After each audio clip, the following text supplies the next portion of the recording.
மணப்பாக்கம் ஊராட்சியில் பொங்கல் பரிசு தொகுப்புடன் ரொக்கம் 3000 ரூபாய் வழங்கும் நிகழ்ச்சி ஊராட்சி மன்ற தலைவர் ரஞ்சித் குமார் கலந்து கொண்டு தொடங்கி வைத்தார். செங்கல்பட்டு மாவட்டம் தமிழக முதலமைச்சர் மு.க.ஸ்டாலின் பொங்கல் பரிசு தொகுப்புடன் ரொக்கம் 3000 ரூபாய் பொது மக்களுக்கு வழங்கி தொடங்கி வைத்ததை தொடர்ந்து மணப்பாக்கம் ஊராட்சிக்கு உட்பட்ட மணப்பாக்கம் உதயம்பாக்கம் நியாய விலை கடையில் ஊராட்சி மன்ற தலைவர் ரஞ்சித் குமார் 1 கிலோ பச்சரிசி 1 கிலோ சர்க்கரை மற்றும் முழு கரும்புடன் ரொக்கம் 3000 ரூபாயை பொது மக்களுக்கு பொங்கல் தொகுப்பு வழங்கி தொடங்கி வைத்து பொது மக்களுக்கு பொங்கல் வாழ்த்துக்களை தெரிவித்தார். இந்நிகழ்ச்சியில் வார்டு உறுப்பினர்கள் தனலட்சுமி அம்மாள், பன்னீர்செல்வம், மணப்பாக்கம் கிளை செயலாளர் உமாபதி, மு கிளை செயலாளர் புருஷோத்தமன் கலந்து கொண்டு சிறப்பித்தனர்.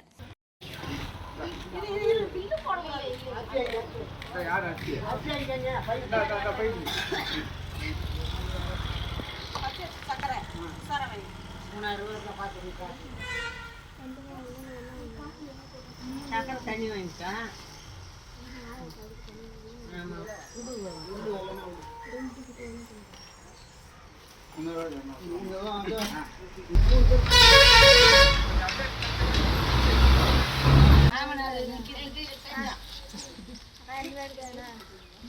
பரவாயில்ல அப்படி திரும்பி